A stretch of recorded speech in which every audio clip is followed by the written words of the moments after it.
Hey boys, boys, no feed just yet. Just grabbing some scaffolding out back. I gotta bring the green hose home because it's frozen. You guys want smash and eats. Their waters are froze up. I don't have the 3-point thing on it, so I had to jerry rig a straight up disaster. Hopefully we can get this home without something happening. Oh, I gotta grab that. Oh. Get home and put some hot water on this. It should work. These guys need water, even though. So I put Rodney's water in with them yesterday. They still got a bit in there. But we'll get you guys water. You guys don't want water. You guys want food. Okay, we're gonna head home and see how this disaster goes. Look at that. Oh man. Disaster. So I made it home with that water trailer disaster. I hooked up the water trailer to the truck because the drawbar wasn't long enough. But I'm down here feeding these guys out. So let's go over what we got for feed for these guys and the icy bit, whatever. Let's just turn around and look. Don't look at me. So we got their hay all laid out. They are wasting a bit, but I have just started on that. Ooh, that got dark. Their fence line feeder project. So they won't be very long in this pen before they move over into this one that I cleaned all up. I do have to clean that shed still, but let's get their feeder done anyways. So I just broke the ice off the waters. As you can see, they're 100% clear. We got their hay out. I cut them back a little bit on the hay because of all the waste that you can see here. I got them fresh baking soda in case they get upset tummies. They have baking soda, and that helps sort of neutralize the pH if they get the acid reflux. They're basically the same thing as when you take a Tums or antacid thing. That's the same thing for sheep, except just bulk. I have taken that before when I've had heartburn. It's just, don't worry about it. Then we have their minerals. So we got a, that's frozen. I couldn't get that out. This is a cobalt salt and like a general sheep mineral. It's the last of what we have, so Carrie will have to make some more. She knows, I think she does 50-50. The cobalt salt has a higher iodine content, so hopefully these guys don't have any iodine deficiency lambs. This they'll polish off, and this will be gone by the morning. I'll have to get more. And then we got their hay, and then you have bloody crows knocked over. We have their protein mash here. This is a brewer's mash. It's used from left over from the breweries when they I think we get it from the Route 97 down on Barnhartville, pretty much right there, over that hill, down, and then down one more, not the far one, but just this one here. And they make I think Route 97, and when he brews his batch of beers and they pull all the sugars and the starches out to make the beer, what's left of the grain is just this protein and fiber.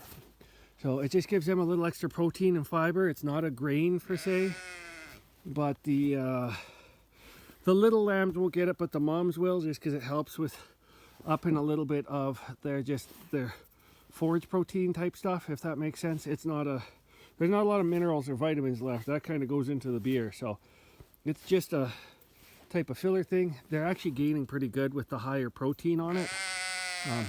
Little fatty flowers getting fatty fat. Little fatty hobs is getting fatty fat. But as you can see, the ravens like to get it. I only just put this out 15 minutes ago and the ravens are already at it. So, and that would be Felicia. Where is Feefers? Oh, she's right there. That's Felicia. And there's her buddy Frosty beside her, the white one. So I'm gonna let these guys in, and then we'll go. Yes, Felicia. I'm gonna let these guys in because I'm still waiting on the big water tanker to fill, but we're looking for Moxie, Grafty, Mr. Freeze, Mr. Scorpion, Moxie, Happy, CTL, Tozy Boy, Mr. Fuzz, Softy, Joy, Sampler, Freeze. That's all the littles are accounted for. Oh, and then she's kind of a little, but not really. And then there is no old sheep left here, so we'll let you guys. Oh, Mr. Sampler took a swim. You can see the black on him. He went into creek. How you doing, Happy? She's waddling a little bit. I think she's just been eating good. These guys have been out on pasture all day. Not that there's anything here, but gives them exercise. There we go. So these guys are finished now. All done. I gotta go down and grab my wheelbarrow for the boys and their bucket of the mash. So I'll see you guys down there.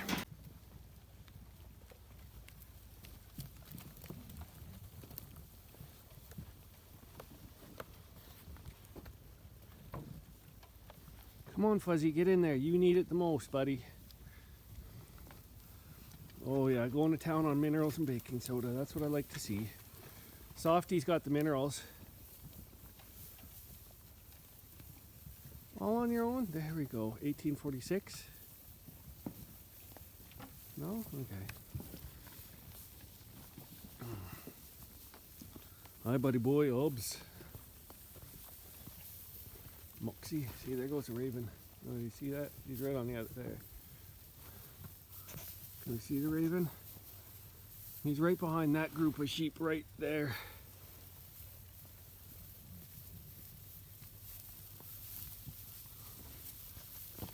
Then he'll go out to the manure spread there and they'll pick worms out of that.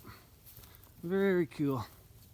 Last year when I was spreading the manure about a month earlier, as I'd spread it, we'd have a big group of crows and ravens move in and they just go to town on that. So anyways, okay, so I got the boys' stuff here loaded in my wheelbarrow.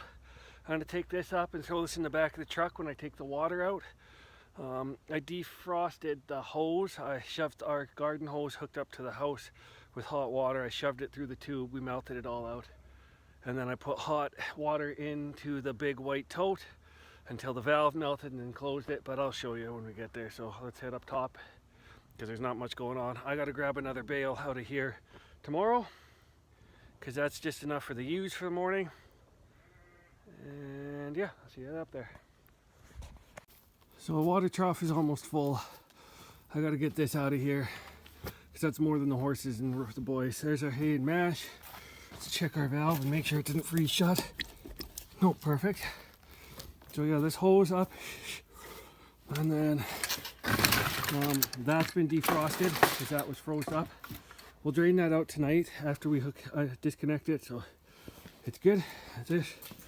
We follow this all the way up and in. Right, there we go. We got to rinse these out so Carrie can return these to the BA Brewmaster tomorrow to get more grape skins. But hot water. So I'll turn off the cold, turn off the hot, disconnect. This way we can put straight hot water if we need to melt any of the buckets out there or any of the water troughs. We can use that to melt them out. So that's kind of something I really am trying to be careful or mindful of is we use, once we have out in these pens here, we actually have automatic watering stations. We won't need to use the hot water, but I kind of want to set up our outside water lines so that I can add hot or cold to them. So that if there's something way down at that lean-to down there, we could just close the cold valve, open the hot valve up, and pump hot water through the water line. Oh, you gotta be kidding me. And then what that would do is if we gotta melt something out down there, we certainly can. Because I think all it would take is 2 valves. I gotta talk to the dude that we want to hire for doing plumbing. We'll talk to him and see what he says about that. Because I'm no plumber, so I'm not gonna pretend to be. I'm not gonna sit here and tell you how to do it. I'm not going to sit here and tell you that that's a good idea or not, but, oops, sorry, my fingers. I don't have my stick, so I don't know where the heck it is. But that's something I'd like to do because we use hot water around here a lot, and especially way down yonder. So, and if we're going to be just installing, I think hopefully this winter, installing one water line to one water feet or one automatic water, that means that we'd have a hydrant somewhere halfway down. But if we wanted to get hot water down to the bottom, then we still got to do this all the way to the bottom. So if we had an ability to switch to hot water, we could just go off the hydrant to the bottom. So anyways, I'm going to reel this up before it freezes. And we'll see you in the truck or over at the Rams or wherever. I just got over here and realized I forgot to let you guys in on the show. So Rodney's water's done. There's his hole. Larry and Willow's water's done. This is why we needed to have the green hose done, is because I can't back the truck and water trailer up to all these spots because the ram's water is right there and that's topped up. So I'm going to undo this and drain this into here and take that home. The boys had their mash put in that feeder and you can see where they are over there finishing that off. Larry's eyeballing their hay feeder, but they're ready. We got Rodney out today thankfully because he was getting some of this mash, and because he's a pony and they process food so efficiently it's just too rich for him, so he was getting a little bit tender-footed. I gave these guys their little toll. These guys are doing really good right now. Hey, my brother. He wasn't over yet this morning because he was being antisocial. Say hi. Good boy, Larry. That's a good boy. Say hi. You're so handsome. And how's your sister? She's hiding back there. Come on, Fat Willow. Yes, you're so cute. So they get a toll into this. This is here because they were reaching over to get the boys hay, so we threw this here so they can't reach over. But I'm gonna get this water done here and then we'll be back home, I guess. And then that isn't completely empty, so when I get home I gotta dump it onto its front to get all the water away from the valve right there, and then I'll open that valve for the night so we can melt it out in the morning. I'm gonna leave this here, but I guarantee you Larry's gonna knock it down. Or Fat Willow. Don't call her fat. But you are a little chubby. Easy keeper, Willow.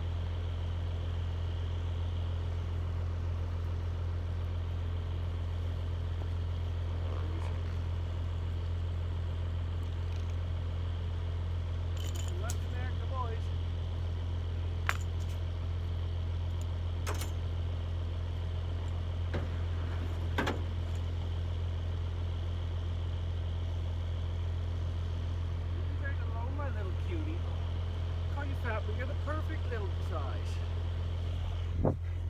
She's the perfect little pony. She's like that much shorter than her brother. Your brother's a big boy. You still just look like a baby. You're so little. Okay. Well, that's it for me for the night. Yeah, I'll just show you guys when I dump this over at the end. But considering we showed up here and we had to jimmy rig chain this thing to get it home with the tractor, I think it's not too bad. And everything's thawed out. So, you happy to have water, Willow? Okay.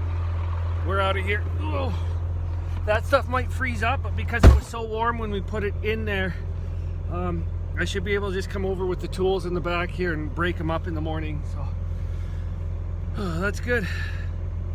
We're done. Everybody's got food. Oh, and the horse's water.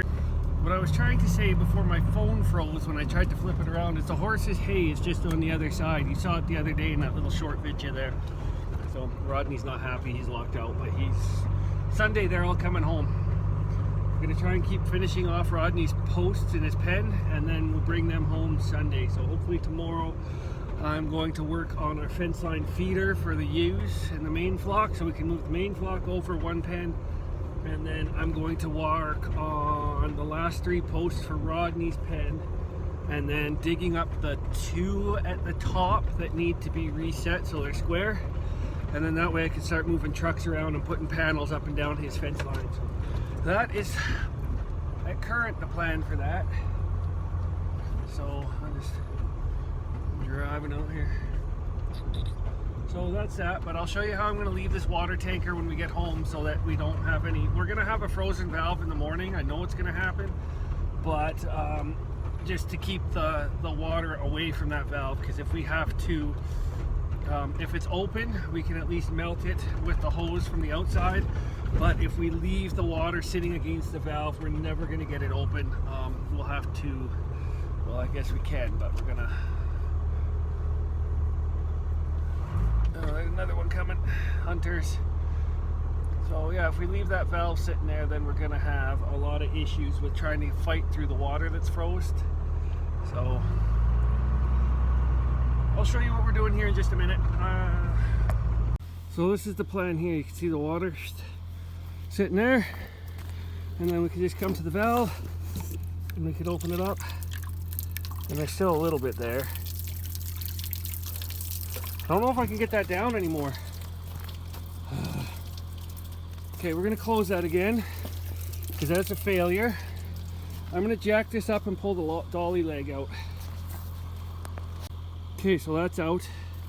Let's see if that gave us the extra bit we need. You know what? We're just gonna leave it like that, because the worst case is there's enough space there to put hot water in and it'll melt that out. We're gonna be a lot safer than if we close this off and leave it sitting upright. So I just gotta go back the truck up, and that's it for the day. So yeah, that's it for right now. Look at that moon right there. Look at that. I think this is just going to be a short video of feeding here, because the other thing I did today was I started on the fence line feeders there, so I did do a little bit of stuff on that, and then I had to these posts, right, you see that one there, that post there, and that post there, I had to take the backhoe and dig all that up because they were hitting bedrock, so we had to dig that up and get them reset. And then there was another post sitting right here that I had to dig out because the tractor couldn't chain lift it out. So I do have that video too from today, but I just figured this is something fast I can get out right now and possibly not even edit it. We'll just put all the video segments together and you guys can enjoy that. So yeah, that's what I did today. Oh, and then I did the glow plug on the gen set because we needed one extra one from a night that we actually had some massive generator issues. Well, so maybe I can get that video edited one day. We actually had no power for a night, and I had to run down and basically take my spare parts and build, do a whole cleanup and new parts on the generator to make sure we had power. So it reinforced that I have to build, I have to rebuild the generator behind there at some point this winter. So we have multiple power stations. But anyways, that's it for now. Oh, and then I moved this junk here and started cleaning up the shit underneath my Dodge here and around my Ford, kinda. Well, I took the shit from around the Dodge and shoved it around the Ford, because we have to start moving these trucks as this fence gets done where the tractors are, and the tractors are going to park where these two trucks are, but facing in and out like they are here, so I can get block heater or jump start and jump start. Oh, and then I had problems with the generator, the skiddy today, with it not wanting to start. Dead battery again. So anyways, that's it for now. That other video, hopefully we can get more out of it later. I'll see how I edited that all out and together.